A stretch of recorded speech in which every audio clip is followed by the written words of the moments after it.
कोई भी इंसान परमेश्वर को तब तक प्रसन्न नहीं कर सकता कि जब तक वो प्रभु यीशु मसीह को गहराई से नहीं जान लेता। मनुष्य पाप और व्यभिचार करता है और परमेश्वर को प्रसन्न करने के लिए धूप और दिया और दीप जलाता है और सोचता है कि परमेश्वर मेरी सुन लेगा और मुझे आशीष करेगा। तो देखिए वचन क्या कहता है, जरा गौर से सुनिए और ध्यान से अपने दिमाग की बत्ती जलाइए कि परमेश्वर का वचन आपके जीवन में काम कर सके।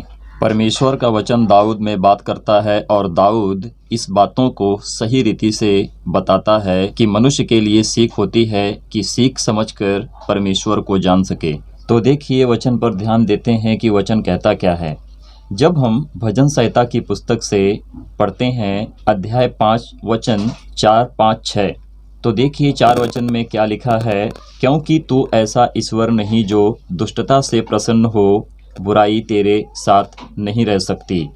तो परमेश्वर को मानने के लिए और उसकी स्तुति उसकी आराधना करने के लिए मनुष्य बुराई और पाप करके परमेश्वर को कभी प्रसन्न नहीं कर सकता है, क्योंकि परमेश्वर ऐसा ईश्वर नहीं है कि मनुष्य दुष्टता से बुराई करे, पाप करे तो परमेश्वर उसके ऊपर प्रसन्न हो, क्योंकि बुराई से परमेश्वर घृणा और सख्त नफरत करता है। देखिए 5 वचन क्या कहता है, घमंडी तेरे सम्मुख खड़े होने ना पाएंगे, तुझे सब अनर्थकारियों से घृणा है। तो परमेश्वर ऐसे घमंडियों से घृणा करता है, क्योंकि जो मनुष्य अपने शरीर पर घमंड करता है वो परमेश्वर के योग्य नहीं है, क्योंकि परमेश्वर के सम्मुख ऐसे घमंडी खड़े होने ना पाएंगे। ऐसे अनर्थकारियों से परमेश्वर घृणा करता है। देखिए 6 वचन क्या कहता है, तू उनको जो झूठ बोलते हैं नाश करेगा, यहोवा तो हत्यारे और छली मनुष्य से घृणा करता है। तो परमेश्वर ऐसे झूठे लोगों से जो झूठी बातें बकते हैं और परमेश्वर को कहते हैं कि हमने परमेश्वर को मना लिया है, ऐसे लोगों से परमेश्वर घृणा करता है, क्योंकि परमेश्वर इनका नाश करेगा। यहोवा तो हत्यारे और छली मनुष्य से घृणा करता है।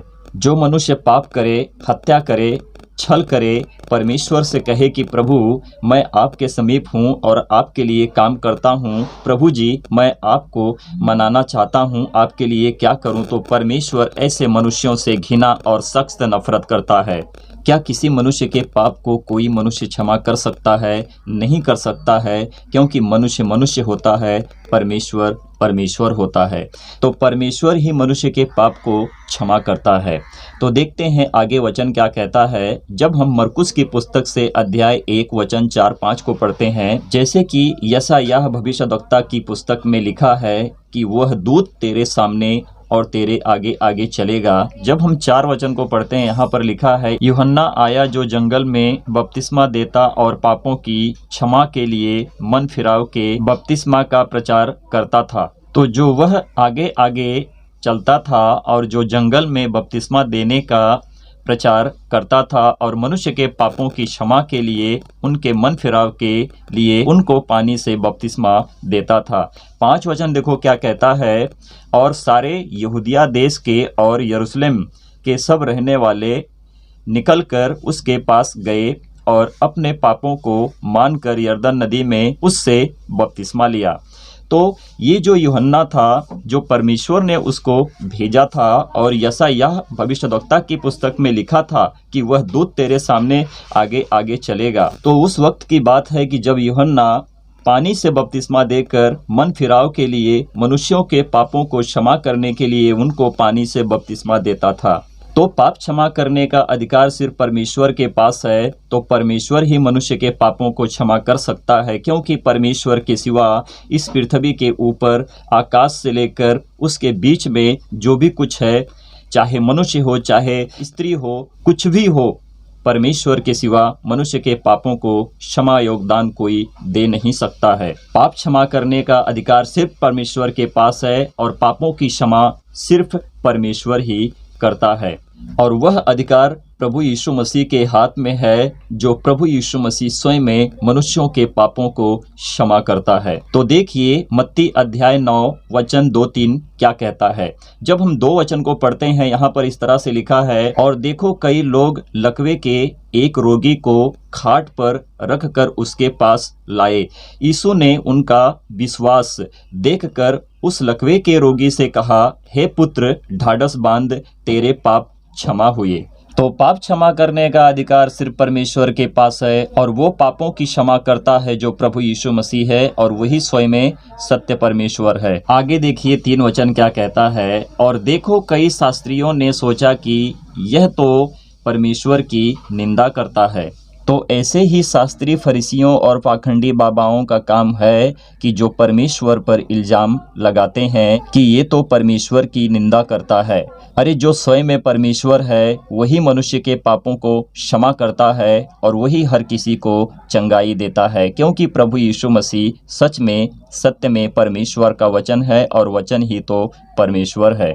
मेरे प्रियो, आगे देखिए मत्ती 9:4-7 क्या कहता है। जब हम 4 वचन को पढ़ते हैं, यहाँ पर लिखा है, देखो यीशु ने उनकी मन की बातों को जानकर उनसे कहा कि तुम लोग अपने अपने मन में बुरा विचार क्यों कर रहे हो, क्योंकि परमेश्वर मनुष्य के मन की बातों को जांच लेता है, और जो कोई व्यक्ति अपने मन में बुरा विचार करता है परमेश्वर उसको जान लेता है, क्योंकि परमेश्वर के सामने ना तो कुछ छुपा है और ना तो कुछ ढका है। सब कुछ खुलेगा और सब परमेश्वर के सामने आएगा, क्योंकि शास्त्री फरीसी और ऐसे पाखंडी बाबा परमेश्वर प्रभु यीशु मसीह के ऊपर इल्जाम लगाते हैं और कहते हैं कि ये तो परमेश्वर की निंदा करता है। परमेश्वर की निंदा वही करते हैं जो परमेश्वर को नहीं जानते हैं। प्रभु यीशु मसीह तो परमेश्वर की तरफ से थे और परमेश्वर के काम को करते थे, तो वो परमेश्वर को जानते थे, और वही परमेश्वर थे जो मनुष्य परमेश्वर को ना जान सका था। तो देखिए 5 वचन क्या कहता है। प्रभु यीशु मसीह ने कहा कि सहज क्या है, यह कहना कि तेरे पाप क्षमा हुए, या फिर यह कहना कि उठ और चल फिर। पापों की क्षमा उसी के द्वारा होती है जो परमेश्वर है। मनुष्य किसी के पाप को क्षमा नहीं कर सकता है, क्योंकि मनुष्य निकम्मा और बेविचारी और बेशर्म है। सहज यह है कि तुम परमेश्वर को जानो और पापों की क्षमा को पाओ। देखिए 6 वचन क्या कहता है, परंतु इसलिए कि तुम जान लो कि मनुष्य के पुत्र को पृथ्वी पर पाप क्षमा करने का भी अधिकार है। उसने लकवे के रोगी से कहा, उठ अपनी खाट उठा और अपने घर चला जा। 7 वचन में लकवे का रोगी जो था ठीक हुआ, और प्रभु यीशु मसीह ने कहा, जो सुना वह उठकर अपने घर चला गया। जो लोग परमेश्वर पर विश्वास रखते हैं वही अपने पापों की क्षमा प्रभु यीशु मसीह के द्वारा पाते हैं, क्योंकि प्रभु यीशु मसीह ने ही तो मनुष्य के पापों को क्षमा किया है और करता है, क्योंकि उसके हाथ में परमेश्वर ने सारा अधिकार दे दिया है, क्योंकि स्वयं में परमेश्वर प्रभु यीशु मसीह ही सत्य खुदा है। क्योंकि परमेश्वर जो बोलता है, प्रभु यीशु मसीह जो बोलता है वो हो जाता है, और इसी रीति से लकवे का रोगी उठा और अपने घर चला गया। जब हम साईं बाबा की पुस्तक को पढ़ते हैं, पेज नंबर 11, श्री साईं बाबा का अस्तित्व क्या है।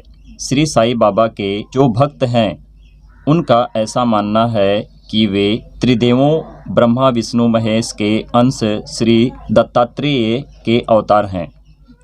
वे सदैव फकीर के भेष में रहते थे, और महालसापति ने उनको श्री साई का संबोधन किया था। इसका सही अर्थ है कि उनका नाम साई रखा था। उनको साई मुस्लिम फकीरों की एक उपाधि, जिसका सही अर्थ होता है कि उनका जन्म स्थिति वहीं से शुरू हुई थी। तो जब हम श्री साई सदचरित की पुस्तक को लिखने वाले गोविंद रघुनाथ दाभोलकर और अन्ना साहेब बाबा ने ही लिखा है, और साईं बाबा दाभोलकर को हेमाड़ पंत के नाम से पुकारते थे। सही प्रमाण पत्र मराठी भाषा में लिखा गया है। साईं बाबा के जन्म तिथि ये हैं, 27 सितंबर 1835 महाराष्ट्र के पाथरी गांव में हुआ था। ऐसा माना जाता है कि महाराष्ट्र के परनभनी जिले के गांव में हुआ था, और उनकी मृत्यु 28 सितंबर 1980 को शिरडी में हुई थी। और साईं बाबा शिरडी में 60 साल तक रहे और चक्की में गेहूं पीसने का उनका पुण्य काम था।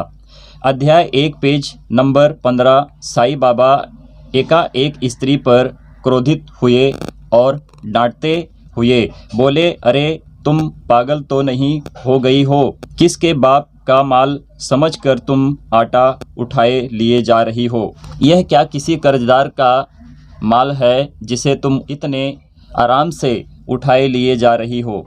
फिर बाबा एकाएक पर सामान्य होकर बोले, अच्छा तुम अब ऐसा करो कि इस सारे आटे को गांव की सीमा पर बिखेर आओ, जाओ जल्दी जाओ। सरलोक 16 में क्या लिखा है देखो।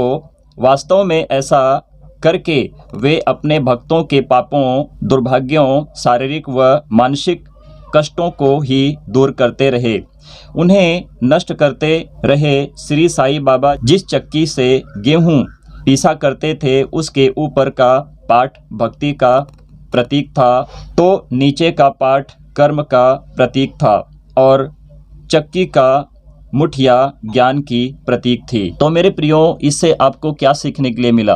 क्या आटा पीसकर सीमा पर बिखेर कर कोई अपने पापों से मुक्ति उद्धार पा सकता है? ये जो पुस्तकें लिखी गई हैं, जिसे मनुष्य अपने रीति से लिखा है, लिखने का सही अर्थ क्या है? क्या कोई मनुष्य सीमा पर आटा बिखेरने से अपने जीवन में अपने पापों से मुक्ति, क्षमा, उद्धार पा सकता है? नहीं पा सकता है, कभी भी ऐसा नहीं हो सकता है। पाप क्षमा करने का अधिकार सिर्फ परमेश्वर के हाथ में है और परमेश्वर ही मनुष्य के पापों को क्षमा करता है। हम जब पुस्तकों को पढ़ते हैं तो इन्हीं पुस्तकों से हम सीखते हैं। बगैर परमेश्वर के ज्ञान के अधूरे हैं। जब तक परमेश्वर का ज्ञान हमें प्राप्त ना होगा तब तक हम एक अच्छे इंसान नहीं बन सकते हैं। हमारी शिक्षा, हमारी बुद्धि, हमारा ज्ञान जो हम अपने माता पिता से प्राप्त करते हैं वो निर्बुद्धियों के नाई हम ठहरते हैं, क्योंकि परमेश्वर का ज्ञान पाना मनुष्य के लिए अच्छा और भला है कि वो ज्ञानवान बन सके।